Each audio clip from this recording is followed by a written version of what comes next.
Nunca imaginé que algún día estaría contando esto, pero aquella mañana, cuando encontré un recibo de hotel escondido en el bolsillo de la chaqueta de mi esposo, sentí como algo dentro de mí se rompía de y para siempre, como si mi corazón entendiera antes. Mi matrimonio ya no era. Yo siempre fui esa mujer que defendía a su marido frente a cualquiera, que decía con orgullo que tenía un compañero leal, un hombre de principios. O eso creía. Pero cuando vi aquel papel, con una fecha en la que él supuestamente había estado trabajando hasta tarde, un frío recorrió mi columna vertebral. Y no fue solo miedo, fue intuición, esa maldita intuición femenina que nunca falla. Al principio pensé que podía haber una explicación lógica. Sí, claro, una reunión tardía, un cliente importante. Quizás simplemente necesitó descansar, no quiso despertarme al volver. Pero entonces vi el nombre del hotel.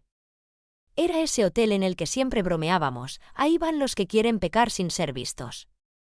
El mismo en el que, hace años, él me dijo, si algún día te soy infiel, sería ahí, nadie reconoce a nadie. Eso ya no era broma. Desde hacía meses había señales. Pequeñas, insignificantes a primera vista, pero cuando una las une todo cobra sentido. Su teléfono siempre boca abajo, el cambio repentino en su rutina, esa obsesión por verse mejor, el gimnasio, la colonia nueva y sobre todo, ese brillo raro en sus ojos cuando sonaba un mensaje. Yo preguntaba quién era y él respondía sin mirarme, del trabajo. Siempre del trabajo. Yo quería creer. Dios sabe que quería creer. Pero cuando una mujer empieza a sentir que su marido sonríe más al móvil que a ella, que escucha con más atención una voz que no es la suya, ahí ya no hace falta prueba, hace falta valor para mirar la verdad de frente. Recuerdo una noche, él llegó tarde, olía distinto, como dulce, floral. Yo le dije, medio en broma, medio suplicando, ¿quién te abrazó? Él se rió, me dio un beso rápido y contestó, eres tan dramática. Solo tuve un día largo.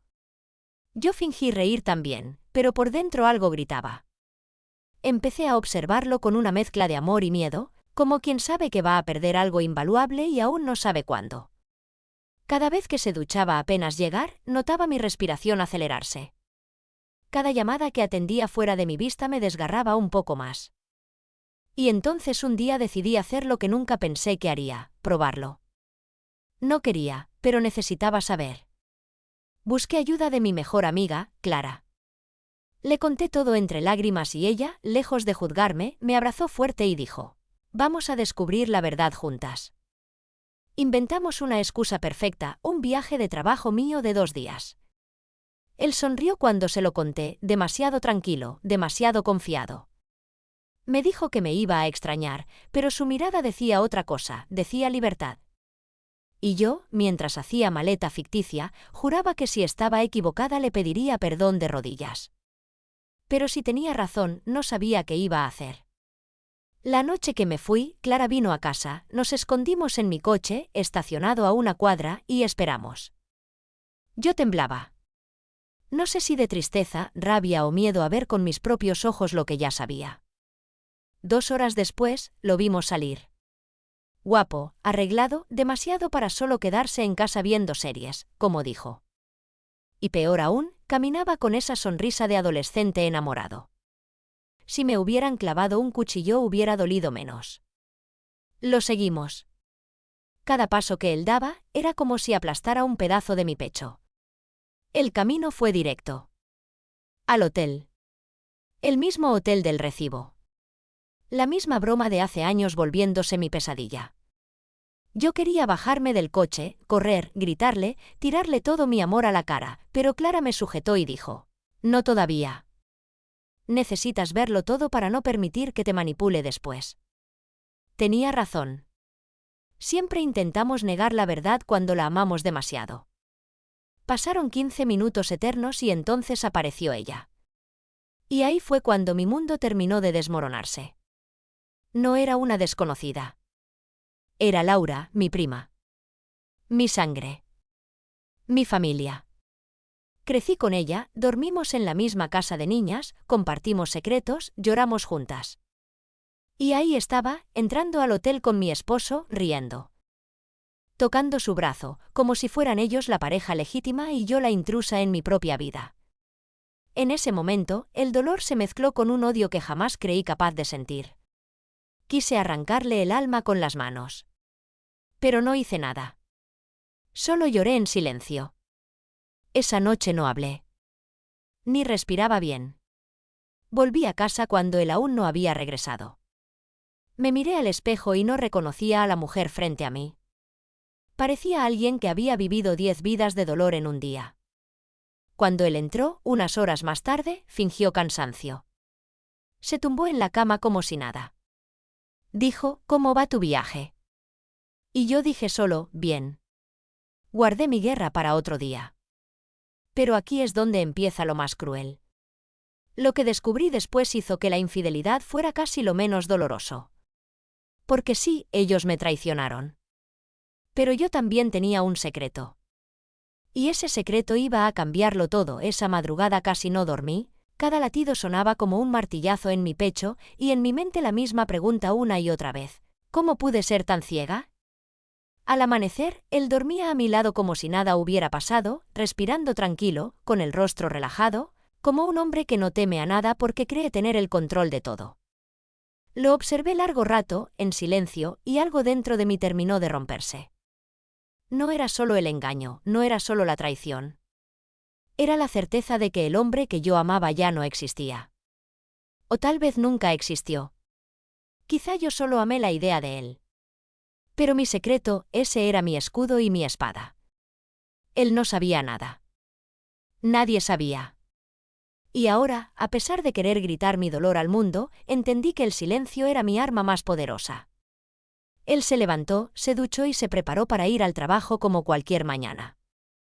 Me dio un beso en la frente, un beso mecánico, sin alma, sin culpa. Te extraño, me dijo, como si esas palabras fueran suficientes para tapar sus pecados. Yo solo respondí, yo también. Qué irónico. Yo no decía la verdad, pero él tampoco. Una mentira contra otra. Una traición contra otra. Porque sí, él me engañaba con mi prima, pero yo también llevaba meses ocultándole algo. No era otro hombre, no era venganza, era un plan. Un plan que empezó el día que sentí que su amor desaparecía poco a poco, como arena escapando entre mis dedos. Empecé a guardar dinero, empecé a tomar notas de todo, a guardar copias de documentos, a grabar algunas conversaciones donde él hablaba despreocupadamente de dinero, inversiones, negocios. Él siempre sintió que yo era débil, emocional, dependiente. Nunca imaginó que yo también podía prever un final. Nunca imaginó que el día que él fuera capaz de traicionarme, yo estaría lista. Por la tarde llamé a Laura. Sí, a mi prima. Con una voz perfectamente neutral le dije que necesitaba verla, que tenía algo importante que contarle. Ella no sospechó nada. Esa fue mi primera victoria. Quedamos en una cafetería pequeña, una de aquellas donde solíamos ir de adolescentes, cuando soñábamos con ser adultas felices, cuando creíamos que la sangre significaba lealtad eterna. Cuando llegó, pude ver en su cara un brillo extraño, una mezcla de culpa y desafío. Tal vez pensaba que yo ya lo sabía, tal vez quería medirme, ver si mis ojos reflejaban dolor o duda. La observé sentarse, arreglarse el cabello, cruzar las piernas, intentar sonreír como si nada pasara. ¿Qué tal el viaje?, preguntó. Qué cruel el destino, qué irónica la vida, ella preguntándome por un viaje que nunca existió, mientras el verdadero viaje era el que ella hacía hacia la destrucción de nuestra familia. Le conté una historia falsa, una sobre estar confundida, sentirme distante de mi esposo, creer que él se alejaba, sentir que necesitaba apoyo. Observé su rostro mientras hablaba. La incomodidad, la tensión, el miedo a que yo supiera. Ella intentaba ser empática, pero sus ojos no sabían mentir. Cuando terminé de hablar, hice una pausa larga, muy larga, casi incómoda. Dejé que el silencio la ahogara. Y entonces ella soltó una frase que nunca olvidaré: a veces los hombres se aburren, pero eso no significa que no amen. Esa frase fue como si me clavara un cuchillo lentamente, disfrutándolo. En ese instante supe que ya no era mi prima, era mi enemiga. Pero sonreí. Una sonrisa suave, tranquila. casi tierna. Ella pensó que estaba ganando. No tenía idea de que en realidad ya estaba perdida. Salimos de la cafetería y la abracé. Ella tembló. Su cuerpo lo dijo todo: culpa, miedo, tensión. Yo la sostuve fuerte, como quien abraza un cadáver antes de enterrarlo. Esa noche, al volver a casa, mi esposo estaba en el sofá, revisando su teléfono, sonriente. Esa sonrisa ya no me dolía, me daba asco. Hablaba con ella, lo sabía. Me acerqué, le acaricié el cabello y dije: últimamente, solo estoy cansada. Su culpa se alivió en un segundo. Qué fácil era para él sentirse seguro conmigo. Qué fácil era engañarlo. Esa noche dormimos juntos, o mejor dicho, él durmió. Yo planeaba. Detalles, movimientos, tiempos. Yo iba a irme, sí, pero no con vacío, no con dolor. Iba a llevarme mi dignidad, mi libertad y mucho más de lo que él jamás creería posible. Pero entonces, justo cuando mi plan estaba casi completo, algo inesperado ocurrió. Revisando unos papeles en su despacho, encontré algo que no buscaba, algo que no tenía nada que ver conmigo ni con la infidelidad. Era un sobresellado, con mi nombre. Lo abrí temblando. Dentro, una carta. Reconocí su letra al instante. Comencé a leerla y en cuestión de segundos, mi respiración se cortó. No era una carta de amor. Era una confesión. Una confesión que lo cambiaba todo. Él sabía que yo sospechaba, él sabía que algo estaba pasando y me estaba observando.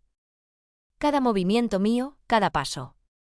Tenía pruebas mías, recibos, grabaciones, copias de cosas que creí que él nunca vería.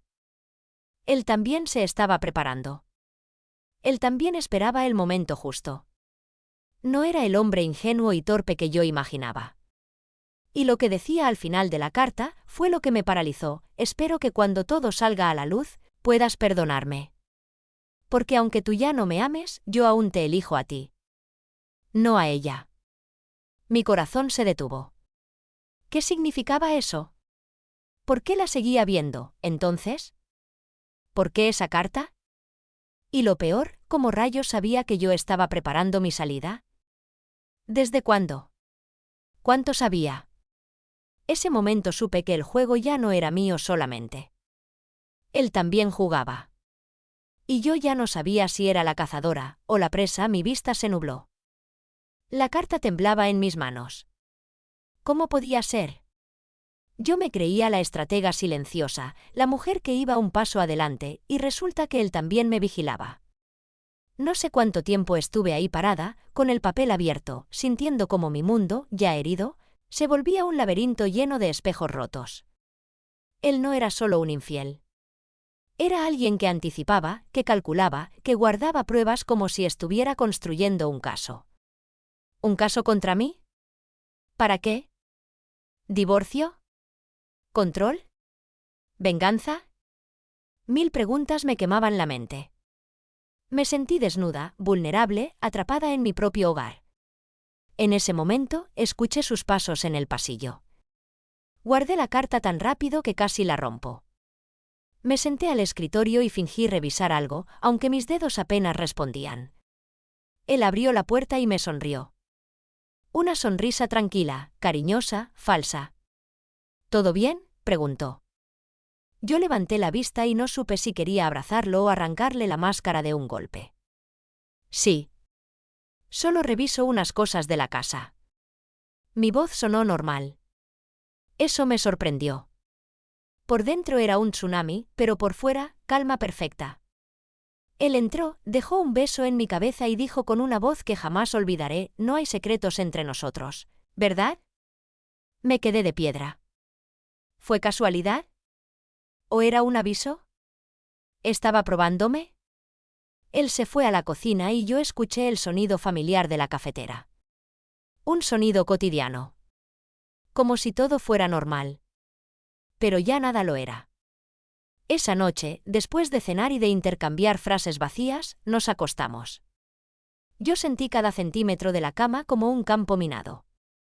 Cada silencio era sospechoso, cada respiro suyo me parecía una mentira.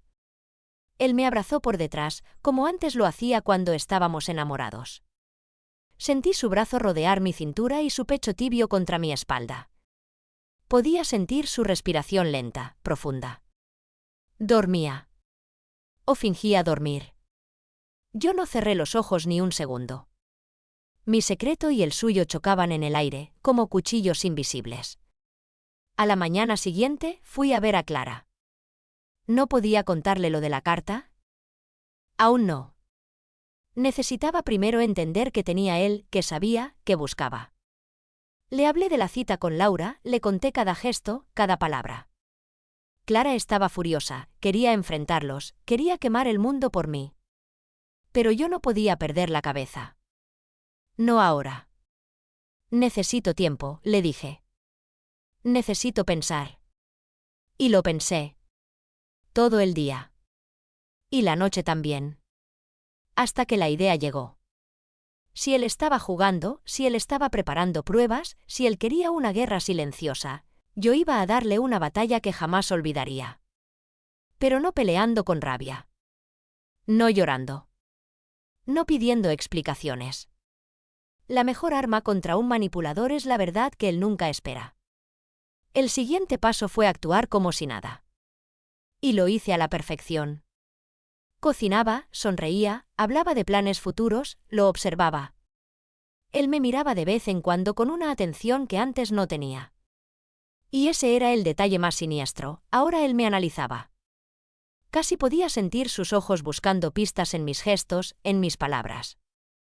Una noche, mientras cenábamos, dejé caer una frase casual, estaba pensando, tal vez podríamos irnos un fin de semana a la montaña. Tú y yo solos. Él levantó la mirada, sorprendido. Había duda en sus ojos, pero también algo más, ¿culpa? ¿Alivio? ¿Sospecha? Claro, dijo lentamente, cuando quieras.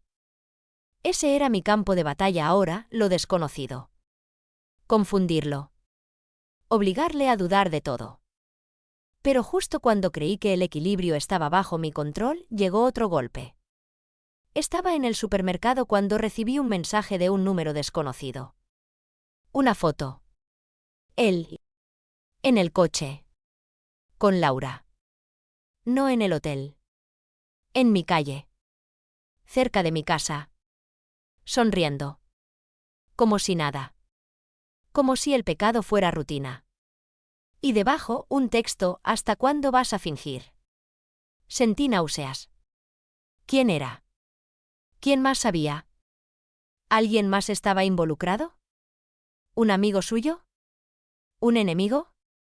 ¿Alguien que disfrutaba de ver el caos? Esa noche él llegó tarde. Yo estaba sentada en el sofá, la foto aún en mi teléfono, mi corazón como piedra dentro del pecho. Entró, dejó las llaves, me miró. ¿Todo bien? Sí, respondí. ¿Y tú? Perfecto. Silencio. Silencio que sangraba. No lo confronté. Aún no, a veces la venganza no es un grito, es un susurro que llega en el momento exacto. Y el mío se acercaba. Porque, en medio de esta guerra silenciosa, en medio del dolor y la rabia, había algo más. Algo que él no sabía. Algo que nadie sabía. Y no hablo del dinero guardado, ni de mis copias de documentos, ni de las pruebas que yo también tenía. Hablo de algo que cambiaría completamente la dirección de esta historia. Yo no quería irme sola. No iba a irme sola. Estaba embarazada. Sí. Embarazada. Y él no tenía idea. Lo había descubierto hacía 2 semanas y todavía no sabía si era bendición o castigo. Pero ahora entendía. Ese bebé era mi fuerza. Mi razón. Mi línea final. No iba a permitir que creciera en una mentira. Ni bajo el techo de un hombre que jugaba a ser inocente y verdugo a la vez. Y ahí, en la oscuridad de esa noche, con la mano sobre mi vientre, hice un juramento silencioso. Yo iba a ganar. No por mí, sino por la vida que llevaba dentro. Pero lo que no sabía era que la lucha apenas empezaba. Porque el día que decidí decirle la verdad, alguien más tocó a mi puerta. Y cuando abrí, no era él. No era Laura.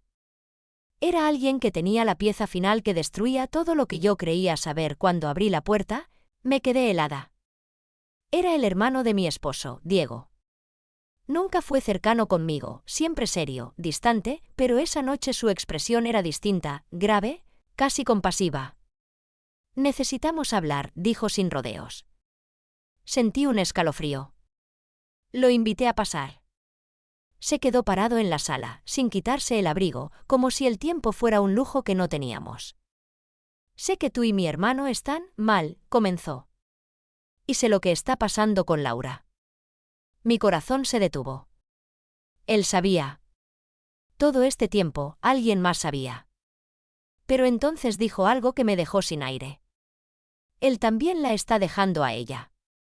Lo iba a hacer esta semana. No entendí. Mi mente no encontraba lógica. ¿Por qué me dices esto?, pregunté. Diego respiró hondo. Porque mi hermano está cometiendo errores, sí, pero no todo es lo que crees. Él se vio atrapado en algo que no buscó. Laura lo presionaba. Ella lo amenazó con contártelo todo hace meses, si no seguía con ella. Mis manos temblaron. Sentí que el piso bajo mis pies se movía. ¿Qué? ¿Estás diciendo que él no quería verla? No lo justifico, respondió él. Fue débil. Cobarde. Pero la verdad es que estaba tratando de terminar. Por eso empezó a sospechar de ti, porque te vio más fría, más distante. Pensó que tú también estabas escondiendo algo. La carta. Mi comportamiento. Mi plan silencioso. Todo se cruzaba como piezas de un rompecabezas envenenado. No vine a defenderlo, continuó Diego, vine a decirte que él planea hablar contigo mañana. Y mereces estar preparada. Yo no sabía si reír, llorar o gritar. Todo el tiempo creí que él dominaba el juego. Luego creí que yo dominaba el juego. Y ahora entendía la verdad cruda, estábamos los dos atrapados en un infierno de suposiciones, secretos y heridas que ninguno se atrevió a curar antes de que fuera tarde. Diego se giró para irse, pero antes de abrir la puerta se detuvo y dijo: «Sé que esto no cambia el dolor. Pero a veces, incluso cuando alguien falla, todavía lucha por quedarse. Solo piénsalo antes de destruirse el uno al otro». Cuando él se fue, me quedé sola en la sala. Sola, pero no realmente sola. Mi mano volvió a mi vientre. Allí estaba el único ser en esta historia que no tenía culpa. Mi esposo llegó minutos después. Me miró con cansancio, como si el peso de algo enorme lo estuviera aplastando. «Tenemos que hablar», dijo él. Yo también. Pero no esa noche. No en medio del veneno. Lo miré directo a los ojos y por primera vez en semanas dije la verdad simple y pura. «Mañana». Él asintió. Subimos juntos las escaleras en silencio. Dormimos espalda con espalda, pero con un océano de emociones entre nosotros. Y al amanecer, cuando el sol apenas tocó las cortinas, lo desperté, tomé su mano y le dije: «Estoy embarazada». Su rostro cambió por completo. No de miedo. No de duda. Sino de algo que no esperaba ver, lágrimas. Ese fue nuestro punto cero. El lugar entre la ruina y el renacimiento. ¿Vamos a arreglar esto? ¿O vamos a destruirlo todo de una vez? Ni yo lo sé todavía. Pero ahora la pregunta es para ustedes.